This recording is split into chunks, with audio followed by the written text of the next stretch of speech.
पर पिछली रामायण में भगवान राम की 4 माताएं थी। अच्छा। देवी देवता लोग आते हैं, ये तो कैसे हो सकता है कि ऐसे हमने बाण के बारे में एक हमने मंत्र बोल दिया और ऐसे बाण आ गया, ये तो क्या मतलब कार्टून सी बातें हो गई। हो सकता है लीन एग्जैक्टली आप परमात्मा में नहीं हो सकते कभी। भारत वर्ष की जो बात करें है ना, वो ये है modern science is actually highly malleable. क्या आप कह रहे हैं कि टाइम ट्रेवल पॉसिबल हो सकता है? टाइम ट्रैवल पॉसिबल है, शास्त्रों में लोगों ने किया है।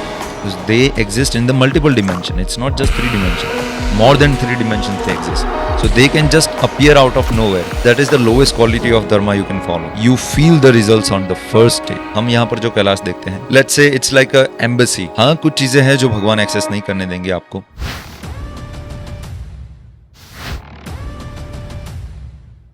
नमस्ते प्रतीक जी।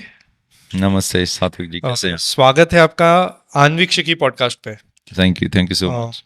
हमारा आज बहुत ही शॉर्ट नोटिस पे प्रतीक जी से मिलना हो गया, सो इसलिए आपको लग रहा होगा कि थोड़ा अलग सेटअप है। प्रतीक जी का एक इंट्रोडक्शन दे देता हूँ। प्रतीक जी एक ऑथर है, बहुत ही ज़्यादा ग्राउंड लेवल पे लोगों के साथ काम करते हैं। इनका एक प्रोजेक्ट गोल्डन बर्ड करके है, जिसके बारे में वो अच्छे से डिटेल में बाद में बताएंगे आपको जी। उसके अंदर एक सिर्फ झलकियाँ दे देता हूँ। इनका एक प्रण है कि 10,008 इन्हें गुरुकुल खोलना है, और उसमें एक स्पेशल फीचर उस चीज़ का जो मुझे बहुत अट्रैक्ट किया, इंटरेस्टिंग लगी मुझे, वो था कि जो बच्चा बचपन से लेके ग्रेजुएट होगा, 16 साल का जो गुरुकुल का कोर्स करेगा, उसे प्रतीक जी की संस्था या प्रतीक जी के तरफ से गुरुकुल की ओर से 1 एकड़ जमीन हम देंगे। हाँ, सो ये बहुत ही ज़्यादा किसी के भी दिमाग में घंटी बजती है जब सुनेगा कि 1 एकड़ ज़मीन, और स्पेशली जो मुंबई में बैठा होगा उसको तो पता है कि क्या वैल्यू है 1 एकड़ की। इनफैक्ट स्क्वायर फीट की इतनी महंगी वैल्यू है। So let's move on. अच्छा, प्रतीक जी जैसे मैंने कहा कि वो एक ऑथर है। प्रतीक जी ने 2 बुक लिखी है, और उसमें से एक बुक हिंदी में भी है, तो मैं उसका एक आपको ब्रीफ दे देता हूँ। सो एक बुक है बेसिक्स ऑफ सनातन संस्कृति, जिसका शॉर्ट उन्होंने BOSS बॉस रखा है, ये आपके सामने है। दूसरी जो उसी की हिंदी संस्करण है, ये बुक एक्चुअली में आफ्टरवर्ड आई थी, after the English version. Yes, और ये बेस्ट सेलिंग है। सो आपको पता है कि हिंदी का क्या पावर है। आज हिंदी मार्केट का जो पावर है वो आप देख सकते। जब हमने पहले इंग्लिश निकाला था तो हमारे जितने प्री ऑर्डर्स आए थे उससे लगभग 4 गुना प्री ऑर्डर्स हिंदी में आए थे। और जब हमने इंग्लिश निकाला तो सबसे ज़्यादा कमेंट्स ये नहीं थे कि अरे वाह कितना मज़ा आया, ये सही था। सबसे ज़्यादा यही थे, हिंदी कब ला रहे हो, हिंदी कब ला रहे हो, आप हिंदी बताओ। फिर हमने हिंदी जब निकाला, then it just went viral in less than a week. अच्छा, हमारे 1 वीक के अंदर लगभग हमारे जो फर्स्ट प्रिंट था वो 3,000 ऑर्डर्स हमारे वहीं पर हो गए थे। ओके। प्री बुकिंग में ही हमारे 1,500 से ज्यादा हो गए थे। अच्छा। And I am not affiliated with any kind of publisher और एनीबॉडी। ऐसा कोई है नहीं कि कोई पब्लिशर हमारा पर्सनली ही हम लोगों से कनेक्टेड हैं। लोगों को बताया था कि I am making such a book, something like this. एक बुक के अंदर सारे सनातन शास्त्रों का सार हो जाएगा, और एक बुक को पढ़कर कोई भी हिंदू इतनी हद तक हमारे धर्म का और सनातन संस्कृति का नॉलेज पा लेगा कि एक पुस्तक को पढ़ने के बाद कोई भी उसको मिसगाइड नहीं कर पाएगा कि आपके धर्म में तो ये लिखा है, तुम्हारे धर्म में तो ये लिखा है। कोई भी नहीं कर पाएगा। कंप्लीटली वो अपने धर्म को लेकर फर्म हो जाएगा उसके बाद। और जैसे आप जानते ही है, प्रतीक जी वेद्युकेशन चैनल है शायद, जी हाँ, उसके नाम से बहुत ज़्यादा जाने जाते हैं। तो अगर आपने उनका वो यूट्यूब चैनल नहीं देखा है तो प्लीज़, हम उसको लिंक भी कर देंगे हमारे डिस्क्रिप्शन में, और ऊपर कार्ड भी आएगा, उसमें भी हम आपको डाल देंगे कि इनके चैनल का एक लिंक दे देंगे। और उन्होंने दूसरी एक्चुअली बुक लिखी है वैदिक दिनचर्या, जो अगर इंग्लिश में ट्रांसलेट करते हैं तो वैदिक लाइफस्टाइल या वैदिक डेली रूटीन, जिसमें प्रतीक जी का मानना है कि जो इसमें पढ़ेगा वो वैदिक संस्कृति से जो, ठीक है आप ही बता दीजिए। I'll tell you briefly about both the books actually. So ये बुक हमने सबसे पहले इसलिए लिखी थी क्योंकि जब हमने एजुकेशन ओपन किया था और लोगों को हमने शुरुआत बेसिकली नॉर्मल फैक्ट इन सब से शुरू किया था। जब लॉकडाउन हुआ था लोगों ने रामायण सुनना शुरू किया था। उससे पहले हम ग्राउंड पर ही प्रचार करते थे, अभी ज़्यादातर ऑनलाइन नहीं थे, पर क्योंकि लॉकडाउन हुआ था ग्राउंड पर आप जा नहीं सकते हर जगह पर, तो वहाँ पर तब हमने ऑनलाइन शुरू किया कि हम स्टोरीज बनाते थे कि देखिए आज आपने रामायण में ये देखा, पर आपको पता है इससे अधिक एक्चुअल जो आप पढ़ते हो जब रामायण, तो उसमें ये जानने को मिलता है, इसमें ये जानने को मिलता है, यहाँ पर ये हुआ था। जैसे कि भगवान राम की 3 माताएं हैं, हाँ जी। पर कल्प भेद में देखे, मतलब कि जो उससे पहले जब रामायण हुई थी, रामायण एक बार नहीं हुई है, हाँ जी। रामायण अनंतों बार हुई है। हरि अनंत, हरि कथा अनंता। तो जितनी बार रामायण हुई है, इस बार थोड़ी थोड़ी थोड़ी थोड़ी डिटेल्स चेंज होती रहती है। हाँ जी। तो जैसे जैसे चीज़ें आती थी ना, तो हम बताते थे। जैसे कि जब भगवान राम की माताओं का इंट्रोडक्शन आया था उसके अंदर, तो हमने एक फैक्ट डाला था स्टोरी पर कि इस रामायण में 3 माताएं हैं, पर पिछली रामायण में भगवान राम की 4 माताएं थी। अच्छा। जी हाँ, 4 माताएं थी। वैसे ही हर कल्प भेद में अलग अलग फैक्ट्स थोड़े थोड़े बदलते रहते हैं। जैसे कि माता सीता का इस बार स्वयंवर हुआ था, उससे पहले लास्ट टाइम में स्वयंवर हुआ ही नहीं था। अच्छा। जनक महाराज माता सीता को लेकर आए थे यहाँ पर उल्टा अयोध्या। हुआ। हाँ, और उससे पहले जो हमारा ये बना था, राम सेतु बना था। हाँ इस जी। बार राम सेतु बना था, पिछली बार राम सेतु बना ही नहीं था। बिना राम सेतु बनाए उन्होंने क्रॉस कर लिया था। तो तब शिप में क्रॉस किया था? No no no, not even ship. भगवान राम ने इस बार समुद्र को प्रार्थना की थी ना, कहा आप हमको कोई वे दिखाइए कि हम कैसे यहाँ से निकले। उससे पहले भगवान शिव जी को प्रार्थना की थी कि भगवान शिव आप बताइए हमें कि हम कैसे इसको क्रॉस करें। तो भगवान शिव ने एक धनुष दिया था जिसका नाम था अजगवम। ओके। अजगवम नाम का धनुष था। उस धनुष की स्पेशलिटी यही थी कि वो आप चाहो इतना बड़ा साइज हो सकता है, चाहो इतना छोटा साइज हो सकता है। ओ। धनुष के पास 2 सिद्धियां थी। जैसे हनुमान जी के पास है हमारी सारी सिद्धियां, सारी निधियां, वैसे धनुष के पास सिद्धियां थी। तो वो अजगम धनुष शिव जी ने दिया था भगवान श्री राम को, और भगवान श्री राम ने उस धनुष को रखकर उसको इतना बड़ा कर दिया कि वो लंका तक पहुंच गया। फिर उस धनुष पर चढ़कर पूरी वानर सेना ने क्रॉस किया था। तो जितनी बार राम जी का मतलब रामायण चल रही थी, तो रामायण चलते वक्त धीरे धीरे धीरे धीरे धीरे प्रतिदिन एक एपिसोड, और हम एक नया फैक्ट बताते थे जो किसी को नहीं पता, और हम उसके रेफरेंस के साथ बताते हैं। हम इस चीज में नहीं मानते हैं कि आपने कुछ देखा, अपना ओपिनियन फॉर्म कर दिया और खुद ही ऐसे बोलने लगे कि देखो मेरा तो ये मानना है कि ऐसा कुछ हुआ होगा। No, this is not actually the right way of taking Vedic knowledge. At least आप मॉडर्न नॉलेज को ऐसे कंकॉक्शन बना सकते हो कि हाँ मेरा ये मानना है, मेरा ये मानना है। पर जब शास्त्रों के नॉलेज की बात आती है तो सुप्रीम अथॉरिटी शास्त्र है। जब तक आप शास्त्र को रेफरेंस से नहीं बताते हो ना कुछ, तब तक सामने हमें मानना नहीं चाहिए। हमारा पर्सनल ये कहना है कि जब लोग बोलते हैं ना कि ये लोग तो ऐसे बोल रहे हैं, ये लोग ऐसे बोल रहे हैं, अभी आप बाजार में देख रहे होंगे पॉडकास्ट के नाम पर कितने सारे धार्मिक इन्फ्लुएंसर्स हो गए हैं, कितने सारे हो गए हैं। आप हर किसी को देखो वो धर्म के नाम पर अभी वीडियोस बनाना शुरू कर दिए हैं, which is not bad, it is very good thing कि अभी धर्म के नाम पर इतना ज़्यादा लोगों को कंटेंट मिल रहा है। But the only problem with that is लोग कुछ भी बोल रहे हैं, अभी कुछ भी बोल रहे हैं। लोगों को अंदाजा भी नहीं है कि कितनी हद तक उनको कुछ भी झूठ या फिर कोई भी मनगढ़ंत चीजें उनके दिमाग में डाली जा रही है। पर क्योंकि इंटरेस्टिंग है और क्योंकि लोग इग्नोरेंस में है ना, अज्ञानता है, तो ये जो बड़े लोग हैं, जो लोग सिखाते हैं, वो उनकी अज्ञानता का फायदा, मासेस की अज्ञानता का फायदा उठाते हैं और कुछ भी बोलकर फिर अपने व्यूज बटोरते हैं, फिर लाइक्स बटोरते हैं, कुछ बेच देते हैं, वॉट एवर इट इज, जो भी कुछ भी करते हैं, फेम बटोरते हैं वीकेंड से। पर ये हो रहा है और हमारा ये पर्सनली क्लियर एजेंडा है कि हम जब भी पुस्तक में कुछ लिखते हैं, वीडियो में कुछ बनाते हैं, वी क्लियरली मेंशन कि ये चीज़ हम यहाँ से बता रहे हैं। इस रामायण में, इस गीता में, इस शास्त्र में, इस उपनिषद में, कहीं पर भी ये श्लोक नंबर, ये जो खंड है, ये है, वो है, यहाँ पर ये बताया गया है। लोग खुद जाके पता कर सकते हैं। Yes you can.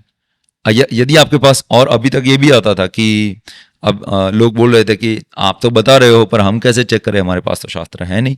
तो अभी हमने 3-4 दिन पहले, राधाष्टमी के दिन ही, हमने एक पूरा ऑनलाइन ऐप बनाया है। दुनिया के सारे शास्त्र, हमारे सनातन धर्म के सारे शास्त्र एक ही जगह पर आपको पढ़ने को मिलेंगे और सारे के सारे आप फ्री में पढ़ पाओगे। नाम क्या है ऐप का? वेरिफिकेशन ऐप नाम है हमारा वेबसाइट है, आप जा सकते हो, वो प्ले स्टोर पर और ऐप स्टोर पर आ जाएगा प्रॉब्ली बाय नेक्स्ट वीक। पर अभी हमारा वेब ऐप है, सो आप हमारी वेबसाइट पर जा सकते हो, veducation.world। हम ऐसा हो तो यहीं कहीं पर स्पेलिंग डाल देंगे, हाँ, मैं जरूर डाल लिंक दूंगा। में डाल देंगे। यस, आप जाओ, क्लिक करो, वहीं पर लाइब्रेरी का टैब है। अब तक हमने 350 से ज़्यादा शास्त्र अपलोड कर दिए हैं और हमारा एम है कि by the end of this year we will upload almost every shastra that is currently available on earth। मतलब जितने हमारे पास एक्सेस है, और जिनके भाषांतर तो हम सबको एक्सेस नहीं कर सकते क्योंकि जो पब्लिकेशंस है वो हमें कॉपीराइट इतनी इजीली नहीं देता है, पर जिन जिन लोगों का पब्लिकली अवेलेबल ऑलरेडी है उसको प्रॉपरली कैटेगराइज करके दुनिया का सबसे बड़ा सनातन लाइब्रेरी बनाया है हमने। सबसे बड़ा बन जाएगा, अभी तो शुरुआत है, पर bye the end of this year वो सबसे बड़ा सनातन लाइब्रेरी बन जाएगा। तो आप जब हम कुछ बताते हैं कि हाँ हम ये बता रहे हैं कि यहाँ पर हुआ था, जैसे कि रामायण की बात करते हैं, रामायण में ये हुआ था वो हुआ था, और दो रावण की बातें भी होती है, अद्भुत रामायण में आते हैं। ये तो शायद आपने पिछले किसी पॉडकास्ट में भी बात की होगी विनीत जी से, उन्होंने बताया था क्या? दो रावण का नहीं मालूम है, नहीं बताया, मुझे ठीक है। इतना मालूम है कि वो अहिरावण करके एक पाताल लोक में होता है। हाँ, उसके सिवा एक और रावण है जिसके 10,000 सर थे।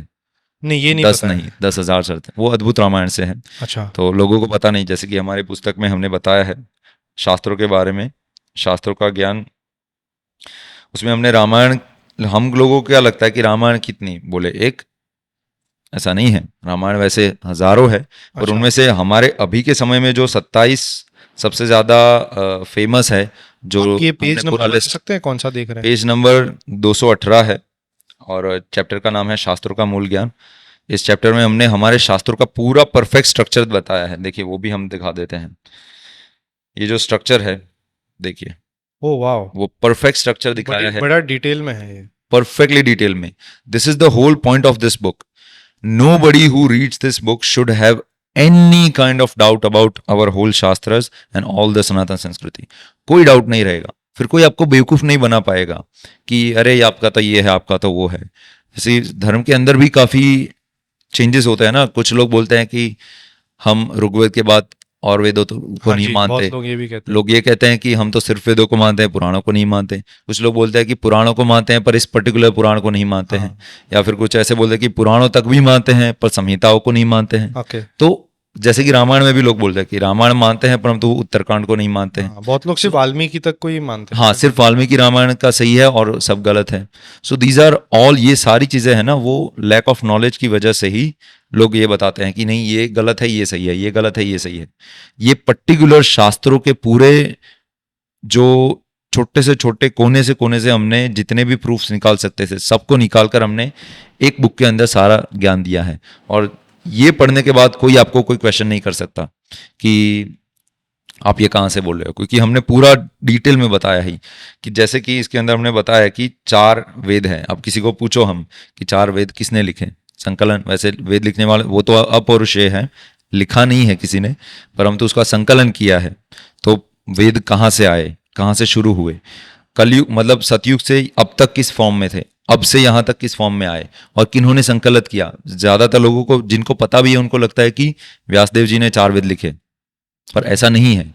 व्यासदेव जी के अंडर और ऋषि थे जिन्होंने इसको संकलन किया, जैसे कि ऋग्वेद पायल मुनि ने संकलन किया है, यजुर्वेद वैशंपायन मुनि ने, सामवेद जैमिनी मुनि ने, और अथर्ववेद अंगिरा मुनि ने। तो इसके बारे में हमने सारा डिटेल में एक ही ग्राफ में सारा बता दिया है। ये एक बुक एक्चुअली 1200 पेज की बुक थी और उसको हमने पूरा कंसाइज करके अभी 250 बुक में बताया है।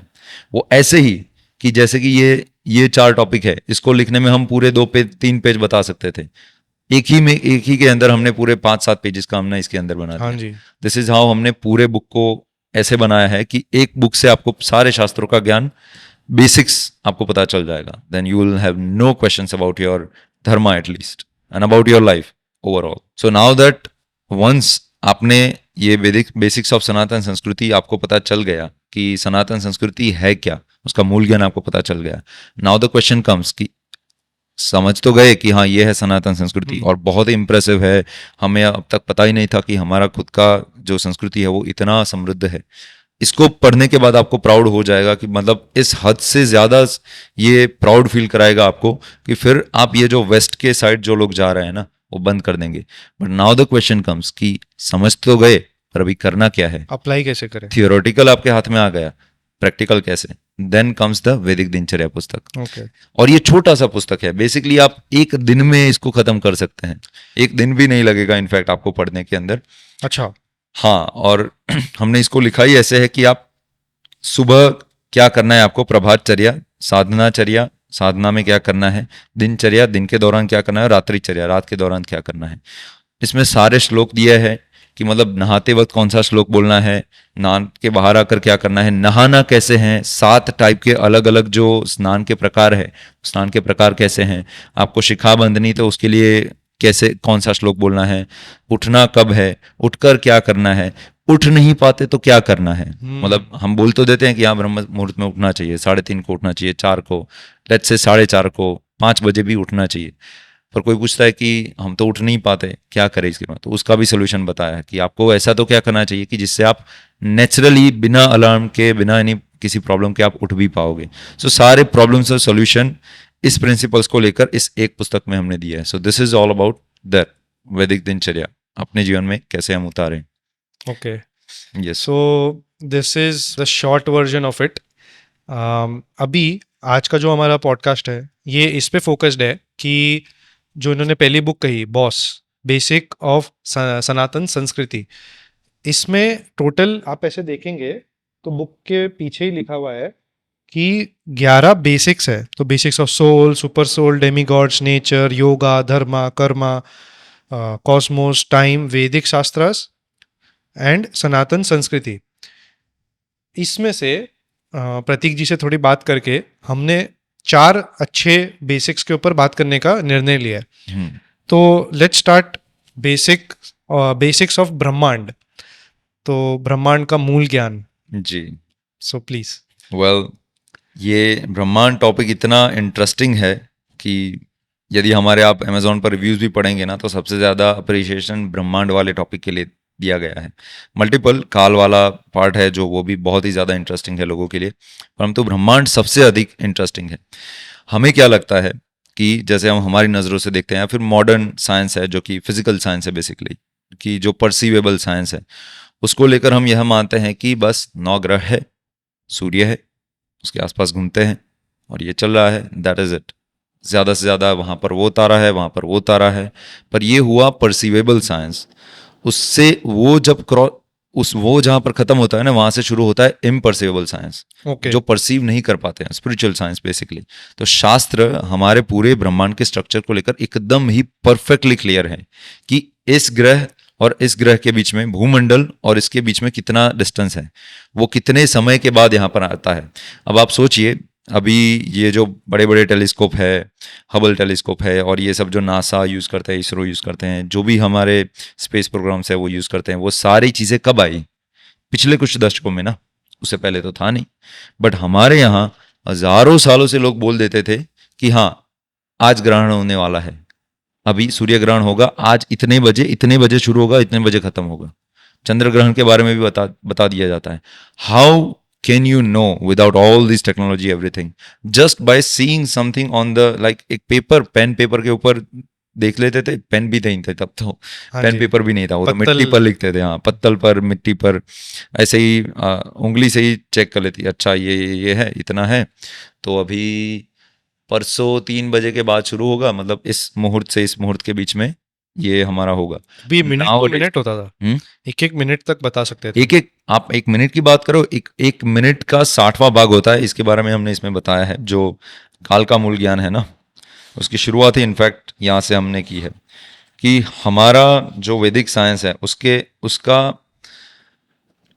उसका मिनिमम जो मेजरमेंट है वो कितना है और मैक्सिमम मेजरमेंट कितना है। हमें लगता है कि मैक्सिमम है प्रकाश वर्ष, लाइट ईयर्स, उससे भी बड़ा हमारे यहाँ है। और उस हमारे यहाँ जो सबसे छोटा से छोटा है, नैनो सेकंड, उससे भी छोटा हमारे यहाँ है। अच्छा, हाँ, और तो वो भी हमारी स्पेक्ट्रम इतनी वाइड थी पहले से, वाइड स्पेक्ट्रम थी हमेशा से। जैसे कि हमारा बेसिक्स ऑफ टाइम जो चैप्टर है, which is the chapter number 9, सनातन संस्कृति के ऊपर तीसरा चैप्टर, 172 नंबर पेज है, हम दिखा देते हैं, आपको पता चल जाएगा। उसमें आता है कि शुरुआत होती है सेकंड का 34,000वां भाग, वहां से शुरुआत होती है, जिसको कहते हैं वन कृति। फिर 1 त्रुटि विच इज सेकंड का 300वां भाग। वैसे जब 2 त्रुटि होती है तो 1 लव होता है, जिसको 1 क्षण भी कहते हैं। वैसे 30 क्षण के बराबर 1 विपल होता है। वैसे 60 विपल के बराबर 1 पल होता है। 60 पल के बराबर 1 घड़ी होती है, जो कि 24 मिनट के बराबर होता है। वैसे ही 2 घड़ी से 1 मुहूर्त होता है, 48 मिनट्स। 4 घड़ी से एक चौघड़िया होता है जो कि 96 मिनट का होता है, और वैसे ही पूरा आगे सारा का सारा कैलकुलेशन है, जो फिर ये रहा 60 सेकंड हमारे यहाँ आता है, जो बेसिकली हम मॉडर्न टर्म्स में जो यूज़ करते हैं वो सब 4 घड़ी के बराबर ढाई, एक होरा, 2.5 घड़ी के बराबर एक होरा, जो कि हम 1 घंटा कहते हैं। वैसे ही पूरा होरा means 7 hours. days hour, yes hours, कहते हैं। yes. Actually Sanskrit term is hora, उसके ऊपर से इंग्लिश वर्ड बना है Hours. Our, yes. वैसे ही होरा से एक दिन होता है, वैसे ही 7 दिन से एक वीक, 15 दिन से एक तिथि, एक फोर्टनाइट पक्ष, 2 पक्ष से होकर बनता है एक माह, दो माह से होती है एक ऋतु, एक सीजन, 6 सीजन से होता है एक साल, एक वर्ष, 100 वर्ष से होता है एक सदी, शताब्दी। वैसे सहस्त्र शताब्दी से होता है एक युग। एक युग, वैसे 4 युग होते हैं, 4 युग को मिलाकर एक महायुग होता है। 4 महायुग को मिलाकर, जो महायुग हुए 71 महायुग को मिलाकर एक मनवंतर होता है। 14 मनवंतर को मिलाकर एक कल्प होता है। एक कल्प होता है। और फिर ऐसे होता है हमारे 360 कल्प में ब्रह्मा Yes, के ब्रह्मा जी का एक साल होता है, वैसे 100 साल जीते हैं। और वो अभी 51st ईयर में है, जो 51st विनीत जी ने year। कहा था। नहीं पढ़ा है या फिर विनीत जी के रिसर्च, अच्छा उन्होंने भी बताया था, यस यस। जब लास्ट टाइम आए थे तब उनके Yes. रिसर्च में मैंने बहुत it is in much detail, much you can exactly से, क्योंकि हमारे शास्त्रों में क्लियरली मेंशन है कि इस दिन से इस दिन तक इसके बीच में राहु इसके पास आएंगे, सूर्य के पास आएंगे, चंद्र के पास आएंगे, कौन से जोडियाक, हम जो जोडियाक Yes, कहते हैं yes, आजकल, उसके अंदर कब कौन सा क्या जाएगा, यस और वो सिर्फ इतना पंचांग detail पढ़ में के ही समझ जाते थे। एकदम डिटेल में आपको तो मिल ये हमने जरूर बेसिक्स ऑफ ब्रह्मांड से शुरू किया, बट हमने बेसिक्स ऑफ काल में भी थोड़ा ले लिया है, जी हाँ, जो वहाँ चलेगा, क्योंकि आई थिंक ये चीज ही ऐसी है कि दोनों Interlinked है सारी interlinked चीजें। है, राइट? जी तो हाँ। प्लीज आगे। ओह यस, ब्रह्मांड के बारे में बात कर रहे थे हम। तो वैसे पूरा चैप्टर ही इतना ज्यादा डेप्थ में है, जैसे कि हम सोचते हैं ना कि बातें चलती है हमारे कि हमारे यहाँ स्वर्ग है, हमारे यहाँ नर्क है। वैसे तो हमारे 7 लोग ऊपर है, 7 नीचे। 7 लोग ऊपर है, 7 लोग नीचे है। स्वर्ग लोग कितने हैं, स्वर्ग में कौन रहता है, कहाँ रहता है? आप बोल देते हो कि हाँ वायुदेव वहाँ रहते हैं, शिव जी यहाँ रहते हैं, फिर कोई भी ब्रह्मा जी यहाँ रहते हैं। नर्क में सारी नर्क में भी एक स्वर्ग है, बिला स्वर्ग। बिला स्वर्ग जो नर्क में नहीं कह सकते, बिला स्वर्ग हमारे ही नीचे है, 7 और उनके नीचे नरक शुरू होता है। अच्छा हाँ, मतलब वो नर्क के जो पाताल लोग बोलो या जो भी हाँ। जो मिडिल अर्थ है, जो अर्थ, जी हाँ, उसको कौन सा बोलते हैं लोग? भूलोक। नहीं, भूलोक हमारा है, तो उसके बाद नीचे 7 अतल, वितल, सुतल, महातल, रसातल, पाताल। अच्छा। तलातल और पाताल। अच्छा, फिर बिल्ला स्वर्ग। फिर ये 7 बिला स्वर्ग है। अच्छा। ये 7 आप सच में देखो, आप डिस्क्रिप्शन देखो तो वो स्वर्ग से भी अधिक ज्यादा मटेरियल हाँ। तो ये विनीत जी ने बात छेड़ी थी, मैंने उन्हें पूछा था, हाँ। तो उन्होंने यही कहा था कि बिल्ला स्वर्ग स्वर्ग से भी ज्यादा अधिक सुख वाला है, मटेरियल सुख वहां पर ज्यादा है। प्रॉब्लम ये है, और वो आज के जो हमारे लोग हैं, जो हमारी एक कैरेक्टर बन चुकी है, उसको एकदम प्रॉपरली दर्शाता है कि इतना कुछ होकर भी, स्वर्ग से ज्यादा अधिक क्या बोलते हैं, यश होने के बाद भी उसके अंदर लोग खुश नहीं है, सेटिस्फाइड नहीं है, फिर भी उधर जाके देवों को उनको परेशान करना है और देवलोक लेना है। इसीलिए तो वो मार खा के वापस नीचे आते हैं और भगवान अवतार लेते हैं और उनको वापस अपने जगह पे एक हथौड़े जैसा एक मारते हैं और वो नीचे गिरते हैं, जैसे एक विजुअलाइजेशन के लिए बता रहा हूँ, बट ये एक तरीका है। That is a very good explanation actually, कि कैसे डिससेटिस्फेक्शन आपको इतना, स्वर्ग से भी ज्यादा सुख होने के बावजूद भी आप खुश, वहां के लोग ऐसे हैं डिससेटिस्फाइड, कभी सेटिस्फाइड नहीं रहते। जाते हैं। हाँ, तो वही है, लोग जब स्वर्ग की मांग करते हैं तो डिफरेंस क्या है बिला स्वर्ग में यहाँ पर? यहाँ ये है कि यहाँ आप धर्म से रहते हो और नीचे धर्म से नहीं रहते हो। वहां पर आप मटेरियल सुख के पीछे भागते हो। यहाँ भी मटेरियल सुख अवेलेबल है, परंतु आप भगवान के सानिध्य में धर्म का पालन करते हुए आप वहां पर रहते हो। यहाँ भगवान के लिए काम करते हो, यहाँ पर अपने लिए काम करते हो। That's a whole difference. क्योंकि आपका आखिर लक्ष्य जो है, या आखिर तो मेरे ख्याल से उर्दू वर्ड हो गया, बट अंतिम जो लक्ष्य है वो तो यही है कि मोक्ष प्राप्त करें और ये मृत्यु और जन्म के ये साइकिल से बाहर निकले, चक्र से बाहर निकले। और जब आप परमात्मा में लीन हो गए तो आप खुद परमात्मा हो गए। उससे बेटर क्या चीज है? या फिर मैंने कुछ गलत बोला? क्योंकि छोटा सा मिस्टेक यहाँ पर ये है, क्योंकि जो एक बेसिक लेवल पे हम जो लोगों को पता है वो तो यही है कि जब हम लीन हो जाते हैं तो हम अपने आप से उनमें समा जाते हैं। लीन एग्जैक्टली आप परमात्मा में नहीं हो सकते कभी। अच्छा, भगवान ने भगवद गीता में यह बताया कि you are different, I am different, like मैं परमात्मा हूं, तुम आत्मा हो, हम उनके अंश हैं। आप आप उनके सानिध्य में आ सकते हैं, उनके लोक में जा सकते हैं, मतलब भगवान के, दैट इज द अल्टीमेट, हमारा अंतिम सो लक्ष्य वही है, बेसिकली देवलोक भगवान में के साथ हो पहुंचना। जाए, हाँ वहां चले जाना। जैसे कि कोई भगवान शिव जी का भक्त है, अंतिम गोल उनका है वो कैलाश में चले जाए, भगवान के सानिध्य में रहे हमेशा, वो उनकी भी सेवा आपने हमेशा मुझे करे। बताया था पहले कि कैलाश भी 2 टाइप के होते हैं। कैलाश एक्चुअली 3 4 हैं, 4 कैलाश हैं। बट मेन 2 आपने कुछ डिफरेंस बताया था। हाँ, डिफरेंस ये है कि हमारा, हम यहाँ पर जो कैलाश देखते हैं, let's say it's like a embassy. Okay, जैसे कि आप यूरोप में जाते हो पर तो इंडिया में एक इंडिया एम्बेसी का है। एम्बेसी, इंडिया का एम्बेसी वहाँ है और वहाँ का एम्बेसी यहाँ पर है। हाँ जी, तो वैसे ही जो यहाँ पर कैलाश है वो वहाँ का एम्बेसी है, एक्चुअल जो कैलाश है वहाँ का एम्बेसी यहाँ पर है। अब हमारे यहाँ छोटा वर्जन है कैलाश का, वो हो गया, और हमने इसके अंदर बताया है कि एक्चुअल जो भूलोक का कैलाश है वो भी अलग है। तो जो एक्चुअल कैलाश है वो इलावृत वर्ष में है, जो कि मेरू के नज़दीक है। ये ओके। देख रहे हैं आप, इलावृत वर्ष, यहाँ पर एक्चुअल कैलाश है, जहाँ पर, यहाँ हमने लिखा है इलावृत वर्ष, जहाँ पर भगवान संकर्षण, मतलब भगवान शिव जी की वहाँ पर पूजा होती है। यहाँ पर भगवान शिव और माता पार्वती दोनों रहते हैं। The real Kailash is situated here in Ilavrit वर्ष, विच इज क्रॉसिंग हिमालयाज। उसके बाद आता है किमपुरुष वर्ष, उसके बाद आता है हेमकुट, उसके बाद आता है हरिवर्ष, और उसके बाद जहाँ पर भगवान हरि की पूजा होती है, उसके बाद आता है निषाद माउंटेन्स, और उसके बाद आकर शुरू होता है इलावृत वर्ष, जहाँ पर कैलाश है। भागवतम में उसके उधर बारे में स्टोरी और आती है। ये भी जो कैलाश पर्वत है उस पे भी हमें एक लेवल तक ही जाना अलाउड है, उसके बाद में तो हम उसके बाद आप खुद ही नहीं जा जा नहीं सकते, पाते हैं, नहीं जा आपको कुछ सकते। ना कुछ हो जाएगा और आप। हाँ हाँ, वो इट्स नॉट पॉसिबल एक्चुअली, क्योंकि कैलाश इज द वे जहाँ से आप मेरू को जा सकते हो। और शिव जी इसके बारे में बताते हैं वो एक अपने शिव आप में पुराण के छोटा सा अंदर। बर्मुडा ट्रायंगल जैसा हो गया जहाँ पे सारी चीजें आपकी खराब हो जाती है, नेटवर्क नहीं आता। हाँ, कुछ चीज़ें हैं जो भगवान एक्सेस नहीं करने देंगे आपको, जो वे है। हालांकि अगर एक्सेस कर भी लोगे तो आप कुछ कर नहीं पाओगे वहाँ पर, ओके। क्योंकि आप चले गए वहाँ पर। तो इसके बारे में शिव पुराण के अंदर उमा संहिता में भगवान माता उमा को बताते हैं।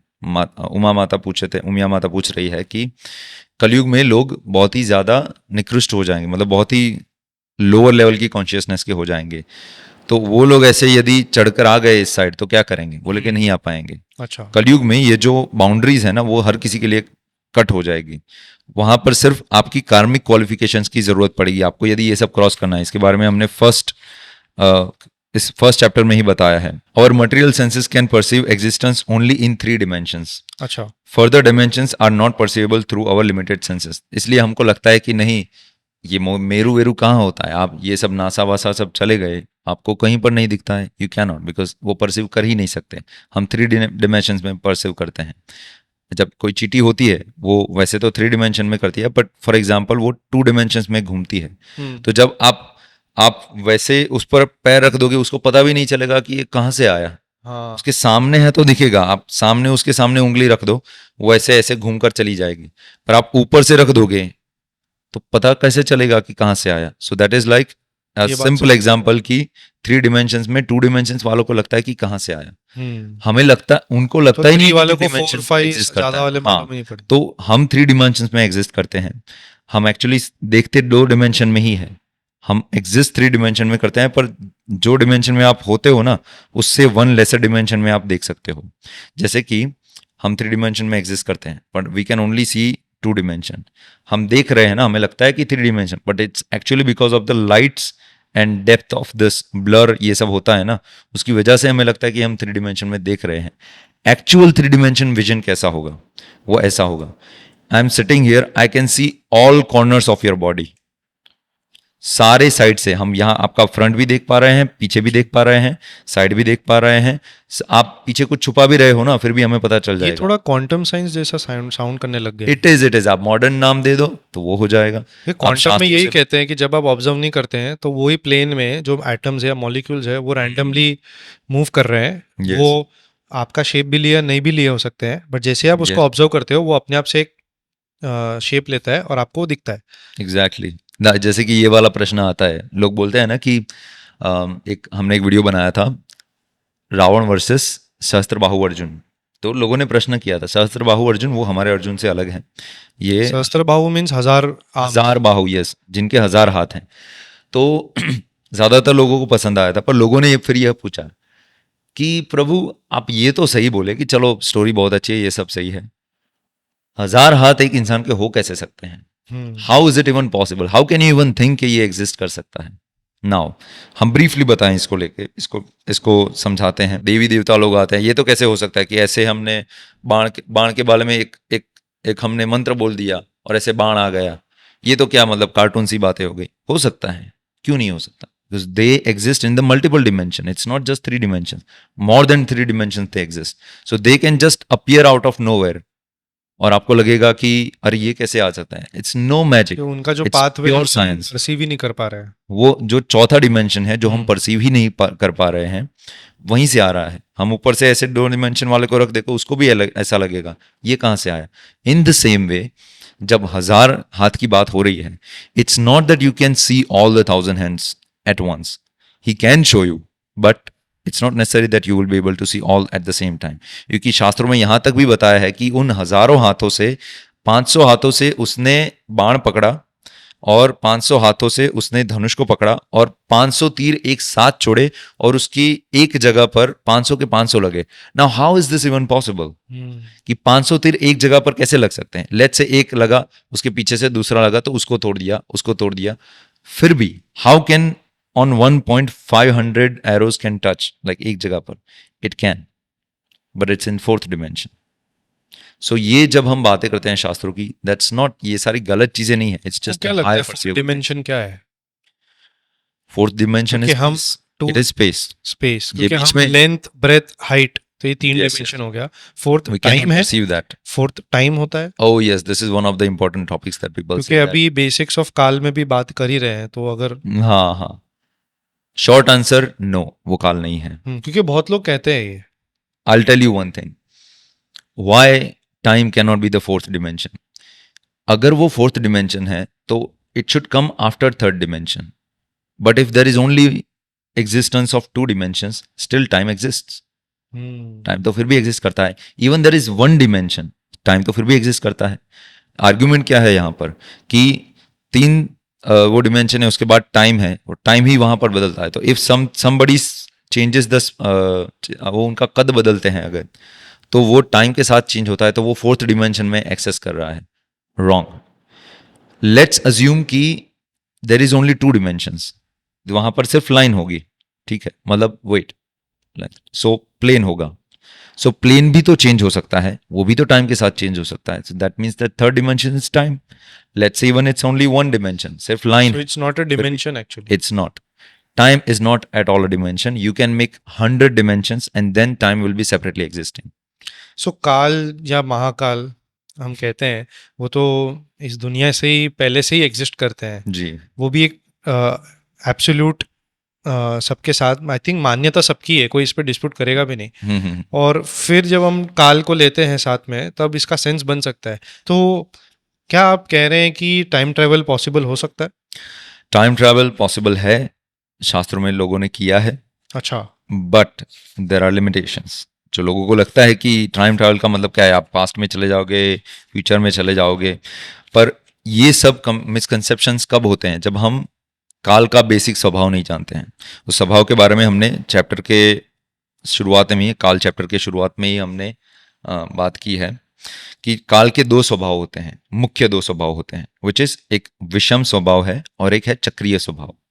जैसे कि विषम स्वभाव के बारे में हमने इसमें बताया है, समय का अनुभव अलग अलग परिस्थितियों में अलग अलग लोगों को अलग अलग लगता है। एक ही मात्रा का समय किसी को छोटा किसी को लंबा लगता है। जैसे कि 40 मिनट का गणित की क्लास जिसको रुचि रखता है, उस विद्यार्थी को 4 मिनट की तरह लगता है, अरे कब खत्म हो गया पता भी नहीं चला। परंतु जब वही 40 मिनट का क्लास होता है, वो उसी कुछ विद्यार्थियों को 4 महीने की तरह लगता है। एक एक मिनट उसको लगा, अरे ये कब जाएगा, ये तो चाह ही नहीं। एक अज्ञानी की तरह मैं इसे ये समझूं कि काल एक एक्सपीरियंस है, टाइम एक एक्सपीरियंस है। Yes, it depends on your, पर आपकी कॉन्शियसनेस के लेवल पर डिपेंड करता है। दैट इज वाई काफी जो ऋषि मुनि हैं, जो हजारों वर्षों तक ये कर लेते थे, मतलब तप करते थे, साधना हम तो 20 मिनट से ज्यादा बैठे तो पैर सो जाते हैं हमारे। हाँ एग्जैक्टली तो वही होता है ना। तो ये एक स्वभाव है विच इज विषम स्वभाव। दूसरा स्वभाव है चक्रीय स्वभाव, जिसके बारे में इसमें हमने बताया है समय का प्रवाह चक्रीय है, इसलिए उसको काल चक्र कहा जाता है। और युग भी बार बार आते हैं, फिर Ramayan exactly that is the whole point. क्योंकि हमारी आधुनिक गणना की बात करें तो 60 मिनट बराबर 60 सेकंड बराबर 1 मिनट, 60 मिनट बराबर 1 घंटा, 24 घंटे बराबर 1 दिन, 365 दिन बराबर 1 वर्ष। पर इस वर्ष के बाद ज्यादातर चीजें फिर रुक जाती हैं। जबकि आप वैदिक काल गणना की बात करो तो वहां पर सब कुछ चक्रीय है, वहां से एंड नहीं होता है, वहां पर दिन आते हैं। जबकि हमने ब्रह्मा जी की एज पर हमने एंड कर दिया, हाँ जी। परंतु वहां पर भी चीजें एंड नहीं होती है। क्योंकि ब्रह्मा जी जब मरेंगे तो फिर तब तो उनके महाविष्णु पहले की breath महाविष्णु में भी जाएंगे। है, पहले तो गर्भोदक्षा ही है, फिर Yes. महाविष्णु है और Yes. फिर महाकाल भी है। कारणोदक्षाय विष्णु है जो ब्रह्मांड के बाहर है, और जो गर्भोदक्षाय विष्णु है वो गर्भ में है, मतलब ब्रह्मांड के गर्भ में है, वो अंदर है। ब्रह्म अंडा, ब्रह्म अंड, यस इसलिए उसको ब्रह्मांड कहते हैं। तो Yes. बेसिक्स ऑफ ब्रह्मांड में ये तो पहले ही हो गया, सेंस बन गया कि ब्रह्मा इज का अंडा, तो ब्रह्मांड। इट्स अ शेल जिसके अंदर ये सारे हैं। इसके बारे में हमने ज्यादा इजीली, क्योंकि लोग समझ पाए, इसके लिए हमने बहुत ही अच्छे से ग्राफ्स के साथ दिखाया है। जैसे कि जम्बूद्वीप कैसा है इसके बारे में हमने बात की है।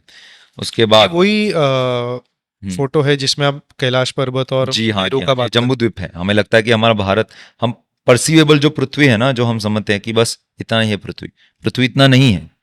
पृथ्वी हम जो परसीव करते हैं ना, वो सिर्फ इतना भाग है। ये देख रहे हो, ये नीचे वाला भारतवर्ष, ये उतना ही भाग है। क्योंकि वो कहते हैं ना, वो जम्बू द्वीपे भारत खंडे, यस, भरतखंडे भरतवर्षे मेरु भारतवर्षे। दक्षिणार्थ। फिर वर्ष, भारतवर्ष बेसिकली हो गया एक सिविलाइजेशन, फिर होता है भारत देश। Yes yes. सो भारत वर्ष की जो बात करें है ना, भारत खंड की बात करें, वो ये है, वो एंड ऑफ द जम्बूद्वीपा ये रहा, ये भारत खंड है। उसके अंदर हमारा भारतवर्ष है, वो छोटा सा है यहाँ पर, वो इससे भी छोटा है बेसिकली। पर इसको देखो तो ये हिमालय जो गिरिमाला है उसको पार करके किम पुरुष वर्ष आता है। जहाँ क्षीरोदक्षाई किधर आता है? कौन? क्षीरोदक्षाई, क्षीरोदक्षाई विष्णु जी विष्णु। जो क्षीर सागर पे जो है, क्षीर सागर है, वो यहाँ पर है। ये हमने यहाँ पर दिखाया है। सारे जो कॉन्सेंट्रिक ओशंस है, 7 ओशंस है, उसमें से एक है जो दुग्ध सागर है, जो दूध से भरा है। अब ये भी हमको लगता है कि अरे क्या बात कर रहे हैं, तो मनगढ़ंत बातें हो गई, दूध से कैसे कोई सागर भरा हो सकता है, इसमें दूध क्या, हम तो और बताते हैं आपको। सिर्फ दूध नहीं, ये रहा दूध का, फिर गन्ने के रस का होता है। क्या बात करें? जी हाँ, एक्चुअली हमारे खारे पानी के बाद गन्ने के रस का ही है। उसके तुरंत बाद जो महाद्वीप आते हैं उसको क्रॉस करके गन्ने के रस का, उसके बाद मदिरा का होता है, दारू, क्या बात, लिकर, यस। उसके बाद शुद्ध मक्खन, क्लैरिफाइड बटर, मतलब कि नो वेट, ये घी है। शुद्ध मक्खन को जब क्लैरिफाइड बटर को हमने, जब मक्खन को गर्म करते हैं तब लैक्टोज फ्री, शुद्ध, yes yes, lactose free butter बोलते हैं आजकल यस, मॉडर्न लोग। उसके बाद दुग्ध है जहां पर क्षीर सागर है, उसके बाद दही का है, और उसके बाद ड्रिंकिंग वाटर, मीठा पानी लास्ट है वो। अब हमें ऐसा लगता है कि ये तो कैसे हो सकता है, मतलब कि तो ये डिमेंशन में एग्जिस्ट ही नहीं करता है क्या? नहीं, इसी ये एक्चुअली थर्ड डिमेंशन में ही है, ये फोर्थ डिमेंशन में भी अच्छा, नहीं। ये सारी जो बातें कही आप, ये यस थर्ड डिमेंशन में। द ओनली थिंग इज कि हमें एक्सेस नहीं है वहां का। अभी कुछ ऐसी बातें हैं जो हम आपको बता देंगे तो थोड़ा ज्यादा कंट्रोवर्शियल हो जाएगा। ये काफी, मतलब अगर मैं कैलाश पर्वत की भी बात करूं, तो गोइंग बैक टू कैलाश पर्वत जो हमने स्टार्ट की थी इसके एक्चुअल टॉपिक से, कैलाश पर्वत के ऊपर भी जो मैंने, अश्विन संगी जी एक है, वो फिक्शनल राइटर है वैसे तो, पर उनकी रिसर्च बहुत अमेजिंग रहती है। और जो लोगों को रुचि नहीं रहती ये सब चीज़ों में, वो उनकी बुक पढ़े, क्योंकि वो थ्रिलर वे में लिखते हैं बेसिकली। तो मैं तो बहुत मानता हूँ उनको, मतलब मजा आती है उनकी बुक पढ़ने में। उन्होंने एक बुक है द कृष्णा की, उसके अंदर उन्होंने यही चीज़ की बात की कि कैलाश पर्वत क्यों एक्सेसिबल नहीं है, और वो बहुत ही अपने आप में अद्भुत चीज़ है कि वो एक तो है ना पिरामिड जैसे कटी हुई है, एक सॉर्ट ऑफ पिरामिड शेप है, और वो मैन मेड की तरह कटी हुई है ऐसे लगती है, और वो डायरेक्शंस भी जो है वो काफ़ी अलाइंड है प्रॉपर। और ये सारी जो चीज़ें हैं, ये एक बहुत बड़ा क्वेश्चन मार्क खड़ी करती है हमारे एक नॉर्मल ह्यूमन बीइंग के दिमाग में कि ये काटा कैसे इतना बड़ा पर्वत को। तो यही चीज हो जाती है, क्योंकि कैलाश पर्वत सिर्फ अपने सनातन धर्म ही नहीं, मेरे ख्याल से 5 धर्म जो मेजर धर्म है उनके तो सभी में। पर्वत, ये क्या बोलते हैं, पवित्र स्थान है वो। जी तो उसका वैल्यू अपने आप में ही कुछ अलग है। तो अब जब ये रियल में हमारे सामने एग्जिस्ट करता है, जो प्रूवन है कि ये कटा हुआ है मैनमेड जैसा, जब हमें दिख रहा है, तो जो नहीं दिख रही चीजें, और आपने जो सारे रस, अलग अलग टाइप के रस के जो सागर बताए, तो फिर ऐसा लगता है कि हाँ, ये क्यों नहीं हो सकता फिर। यस यस, एक्चुअली बिलीफ को लेकर मेन पॉइंट है जो लोग भूल जाते हैं ये कि what do we believe in, it depends upon who do we accept as authority. हम अथॉरिटी किसको मानते हैं उस पर डिपेंड करता है कि लाइक फॉर एग्जांपल हम बचपन से, क्योंकि हम मॉडर्न साइंस को अथॉरिटी मानते आए हैं, now if NASA tells you anything you will believe it like anything, like there is an invisible planet. इतने scientists जो एक एजेंडा फिल्ड रिसर्च स्पॉन्सर्ड होते हैं बेसिकली बाय बिग कॉर्पोरेट्स, उन लोग की रिसर्च पेपर छाप दो, उसको रेफरेंस कर दो, सब ऐसे एवरीथिंग इज पानी में घोट के पी लेंगे। दैट इज कंप्लीटली, पानी की जरूरत नहीं है उनको, तो ऐसे आप जब हम राहु केतु की बात करते हैं, हम बोलते हैं कि वो इनविजिबल ग्रह है, दोनों इनविजिबल ग्रह है। जब शुरुआत में बोल रहे थे कोई मान ही नहीं रहा था, मतलब वो लोग बोल रहे थे क्या, मतलब पुरानी बातें प्रभाव है उनका हमारी लाइफ। हाँ, नाउ दैट अभी कुछ ही साल पहले एक वो सीरीज है ना कॉस्मोस, वो उन्होंने बनाई है। सो नेट जियो पर आई थी ये वाली जो सीरीज है, जो कॉस्मोस, और बहुत लोग उसको देखकर बहुत ही ज़्यादा इंप्रेस हो गए थे। और उन्होंने सब कुछ जो नासा है, जितने भी स्पेस एजेंसीज है, उन्होंने जितना भी रिसर्च करके दिखाया है, उसी के बेसिस पर पूरा सीरीज बना है, purely scientific, like modern scientific. तो उसके अंदर उन्होंने ये बताया कि there are such planets which exist which are completely transparent. You cannot see them. They are completely transparent. They are invisible basically. They are made of some particular element. Like जब हम ether की बात करते हैं ना, जो 5 पंच महाभूतों में ether की, उसी से बना है, तो वो इनविजिबल ही है। तो now that they have said it, everybody beliefs it, everybody beliefs it. हम ऐसा बोले कि एक ग्रह है जो पूरा सोना का बना है, पूरा सोने का बना है, there is only one metal which is made of, like hypothetical question. अच्छा, ऐसा यदि कोई बोलते हैं, if it comes from NASA, because we accept it as an authority, we will be like, it is possible. वो recently जब किसी ने बात कर दी, उनके अथॉरिटी ने, कि हमें non human, non earthy body मिली है या ऐसे कुछ है, तो एलियंस प्रूव हो गए। हमारे देव क्या है? मतलब can tell them एक तरीके से आप उसको एलियन, उनको एलियन ही मान सकते हैं। well, मतलब वो बहुत डिबेटेबल है, बट एक ह्यूमन, एक जो एक बेस लेवल पे, एक बेस इंटेलेक्ट को अगर आपको एक्सप्लेन करना है, तो आप कैसे बताएंगे? ये टॉपिक इतना बड़ा है कि शायद एक पॉडकास्ट, ठीक है, तो आज नहीं छेड़ते। Yes, but I will tell you some things. But जैसे आपने ये चीज कही, ये इनविजिबल चीज की, एक्चुअली में देखेंगे तो 2 से 3% ही हमारा मास है। जो एक्चुअल टोटल मास का जो दिखता मास है, उसको बोलते हैं मैटर। बट एंटी मैटर और डार्क मैटर, ये सारी चीजों से एक्चुअली मास है। Yes. हम प्रूव ही नहीं कर पाते उसको। और अभिजीत चावड़ा जी है जिन्होंने बहुत सारे पॉडकास्ट पे ये कहा भी एंटी मैटर के बारे में, सो वो भी बहुत इंटरेस्टिंग है। काफी, आप कुछ हालांकि हम इसके अंदर इतना डेप्थ में नहीं जाते, क्योंकि modern science is so malleable. हाँ जी, yes, modern science is actually highly malleable. Anybody can just say things in some fancy words and people will start believing. क्योंकि 5% तो ज्ञान है उन्होंने 5% बहुत ज्यादा बोले आप। अच्छा, बहुत ही ज्यादा बोले, इतना वो कहते हैं, वो एक्सेप्ट करते हैं खुद ही। हाँ, मतलब वो बहुत ही ज्यादा बोल रहे हैं हम। एक्चुअली मॉडर्न साइंस के नाम पर अभी इतनी ज़्यादा मिस इन्फॉर्मेशन फैलाई जा रही है, इतनी ज़्यादा मिस इन्फॉर्मेशन फैलाई जा रही है कि खुद साइंटिस्ट ही एक दूसरे के बीच में मतभेद रखते हैं ना। इनफैक्ट आप देखेंगे जो साइंटिस्ट अच्छे लेवल पे चले जाते हैं रिसर्च के, वो ज़्यादा फिर बाद में समझ जाते हैं कि हम जो साइंस करते हैं, ये इसके आगे अगर हम रिसर्च कर पा रहे हैं, जो ग्राउंड ब्रेकिंग रिसर्च हो पाई है, वो कोई ना कोई स्पेशली सनातन धर्म के ही कोई फिलॉसफी से इंस्पायर होके वो कर पाए हैं। लेट्स से इफ नॉट सनातन धर्म, एटलीस्ट गॉडलीनेस, मतलब गॉड लाइक सुपर पावर की बात हो रही है कि जैसे आइजैक न्यूटन का, या फिर अभी जो रिसेंटली ओपेनहाइमर है, हाँ वो भी है, उनके अंदर भी वो बता रहे हैं कि उन्होंने गीता पढ़ा और था। रामानुजम जो हमारे सबसे ग्रेटेस्ट मैथमेटिशियन है, यस यस, क्या बोलते हैं कि उन्होंने मैथ्स कभी सीखी नहीं, उन्हें तो खुद देवी जैसे बात कर रही है उनसे, उनको ऐसा लग रहा है।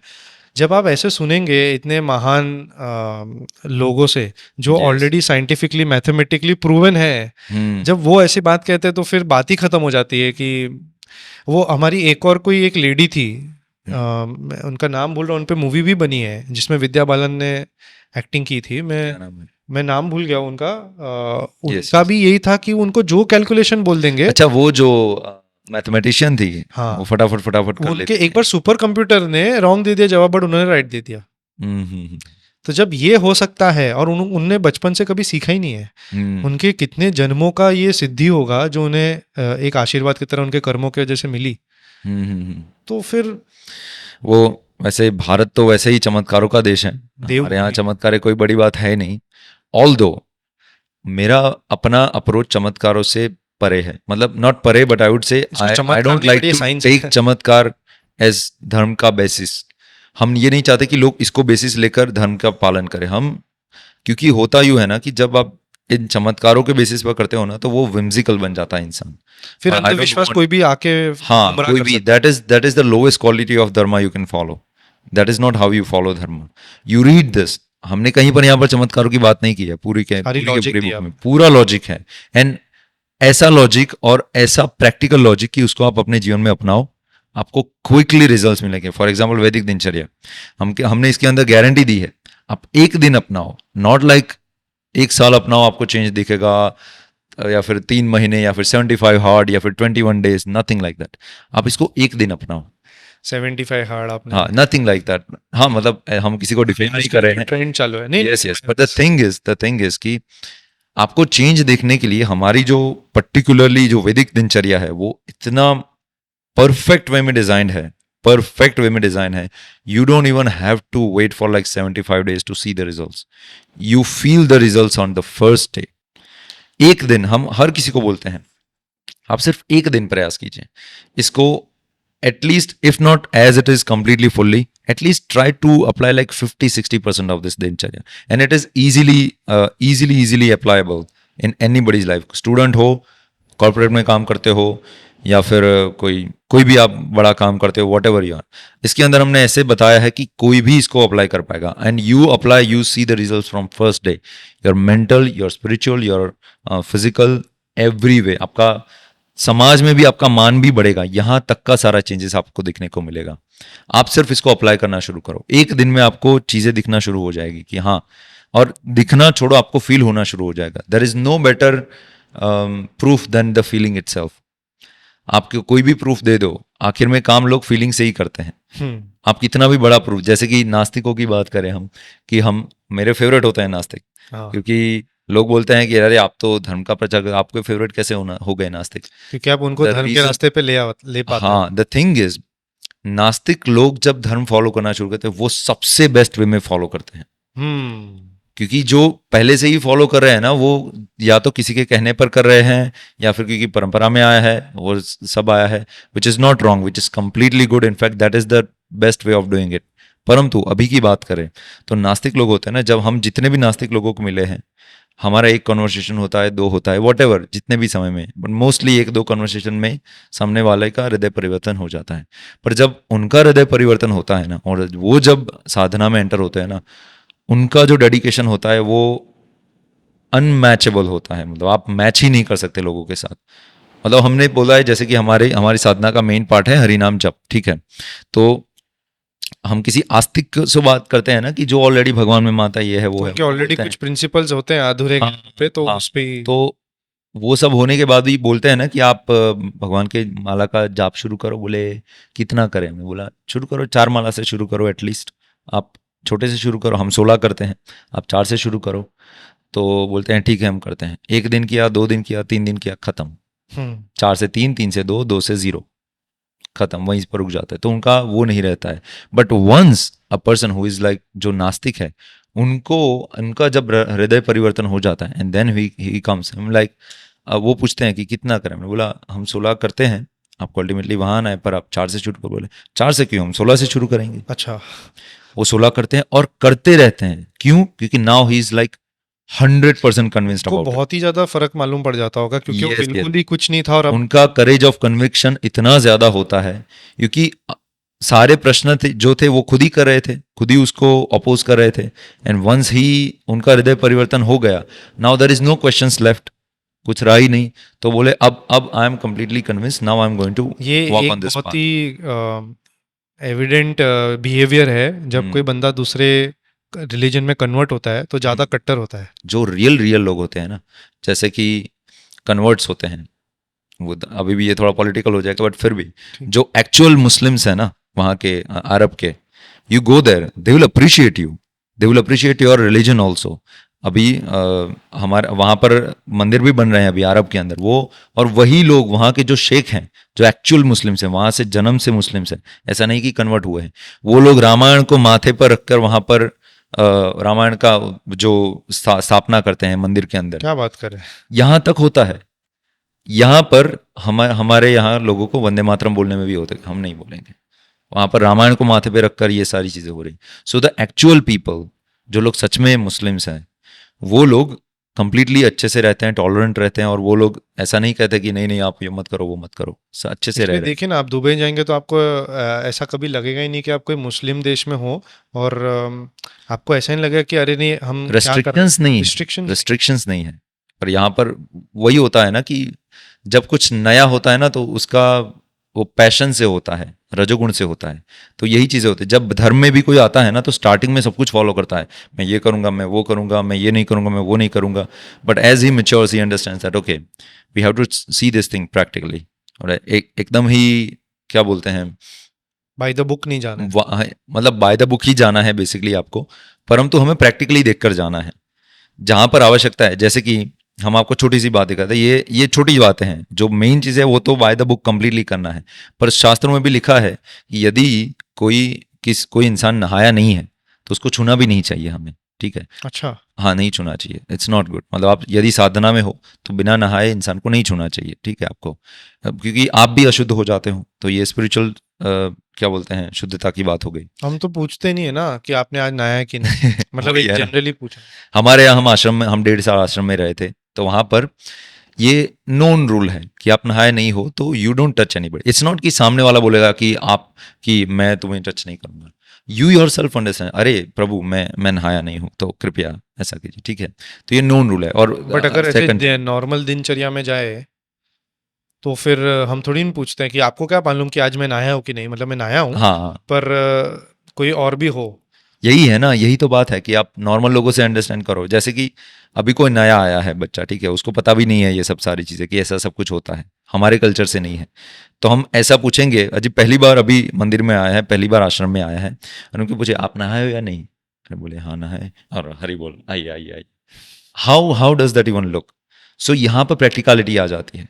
इट इज़ ट्रू कि नहाए बिना लोगों को आपको नहीं छूना चाहिए, but you understand that okay this person is not from our culture. तो हमें समझना चाहिए यहाँ पर कि अच्छा ठीक है ना, कोई बड़ी बात नहीं है, छू लो, कोई बड़ी बात नहीं है। फॉर एग्जाम्पल हमारी बात करें, हम जब वहाँ पर 1.5 साल रहे, आई वुड फॉलो एवरीथिंग। हमारे यहाँ आजकल ये नॉर्मल प्रैक्टिस नहीं है, पर यदि आप टॉयलेट में जाते हो ना तो नहा के ही बाहर आते हो। You don't go and just come out and do everything, no, you go to toilet, you go with the towel, you go to toilet, you bathe, and then you come out. If you go 3 times in the day toilet, 3 times you have to bathe. This is the rule. Toilet जाते हो आपको नहाना है। सो जब ये ऐसा होता है ना तो हम जब आश्रम में रहते थे हम सब कुछ फॉलो करते थे। पर अभी हम ट्रेन से जा रहे हैं, जैसे कि हम दिल्ली के आश्रम में थे, राधा पार्थसारथी के मंदिर के आश्रम में।